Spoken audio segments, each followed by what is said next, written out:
আসসালামু আলাইকুম, সবাইকে শুভেচ্ছা জানাচ্ছি। আজকে আমি দুপুরে রান্নার জন্য করব পেঁপে ভাজি। আর চলে আসলাম আমি আমার ছাদে, কিছু মরিচ তুলবো, এগুলো আমি আমার রান্নায় ব্যবহার করব। আমার এই মরিচ গাছটায় মরিচগুলো ছোট ছোট সাইজের হয়ে থাকে, কিন্তু ঝাল অনেক বেশি হয়। তুলে নিচ্ছি আমার মরিচগুলো।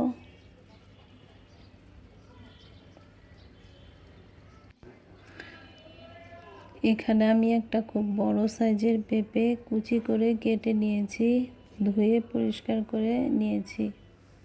যারা পেঁপে খেতে পছন্দ করেন তাদের কাছে এই রেসিপিটি খুব ভালো লাগবে, খুবই হেলদি একটি রেসিপি। এখানে একটি প্যানে 3 টেবিল চামচ পরিমাণ তেল দিয়েছি ও কিছু কালো জিরা ফোড়ন দিয়ে দিলাম কিছু পেঁয়াজ কুচি ও রসুন, দিয়ে দিলাম সামান্য পরিমাণে হলুদের গুঁড়ো ও দিয়ে দিলাম পরিমাণ মতো লবণ।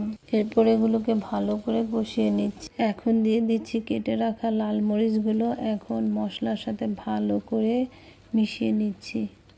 এখন মশলাগুলো ভালো করে মেশানো হয়ে গেলে উপর থেকে দিয়ে দিব পেঁপেগুলো। এখন পেঁপেটা দিয়ে উল্টো পাল্টো করে মশলার সাথে মিশিয়ে নিচ্ছি। এখন মেশানো হয়ে গেলে ঢাকনা দিয়ে 5 মিনিট ধরে রান্না করব। সেদ্ধ হয়ে যাওয়া পর্যন্ত অপেক্ষা করব। আবার ঢাকনা তুলে একবার নেড়ে দিব।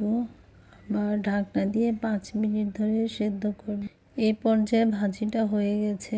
আমি এই পেঁপে ভাজিটা সাদা ভাতের সাথে পরিবেশন করেছি। সাদা ভাতের সাথে পেঁপে ভাজিটা খেতে খুব দারুণ লাগে। আশা করছি ভিডিওটি সবার ভালো লেগেছে। ভালো লেগে থাকলে সবাইকে অসংখ্য ধন্যবাদ।